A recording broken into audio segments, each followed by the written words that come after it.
Hi friends, చూడండి ఈ మొక్కను చూస్తున్నారు కదా.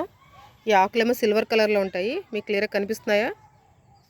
చూడండి, ఆకులన్నీ కూడా జనరల్గా ఆకులు గ్రీన్ కలర్లో ఉంటాయి, కానీ ఇది మాత్రం సిల్వర్ కలర్లో ఉంటుంది. అలాగే ఫ్లవర్స్ వచ్చేసరికి పర్పుల్ కలర్లో ఉంటాయి. మనకు చూడడానికి పింక్ కలర్లో కనిపిస్తుంది వీడియో.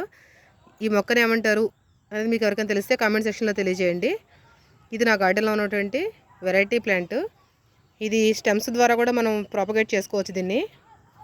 చూడండి ఎంత హెల్తీగా వచ్చిందో. నేను ఇది పెట్టి ఒక 2 months అయింది. మొక్క పెట్టి చెట్టు నిండా బ్లూమింగ్స్, అసలు ఫుల్ బ్లూమ్ వస్తే చూడడానికి చాలా అందంగా ఉంటుంది అనమాట. సిల్వర్ కలర్లో ఆకులు, పర్పుల్ కలర్లో పువ్వులు. చూడండి ఎంత అందంగా ఉందో మొక్క అనేది. ఇది పెద్దగా పోషణ కూడా ఏమీ అవసరం లేదు. నార్మల్గా మనం మొక్కలకి పెట్టడం, పాటింగ్ మిక్స్లో పెట్టడమే. దీనికి స్పెషల్ కేర్ కూడా ఏమీ అవసరం లేదు. కానీ చెట్టు నిండా మాత్రం పూలు మాత్రం చాలా బాగుంటాయి అందంగాను. ఇదిగోండి, అసలు మొత్తం ఆకు పువ్వు వస్తుంది అనమాట. ఒక ఆకు ఉంది, ఒక ఆకు లేదు అన్నట్టు ఉండదు. ప్రతి ఆకుకి పువ్వు వస్తుంది. ఇది నచ్చిందా మీకు ఈ చెట్టు? ఈ చెట్టుని ఏమంటారు అనేది కామెంట్ సెక్షన్లో నాకు తెలియజేయండి. Thank you.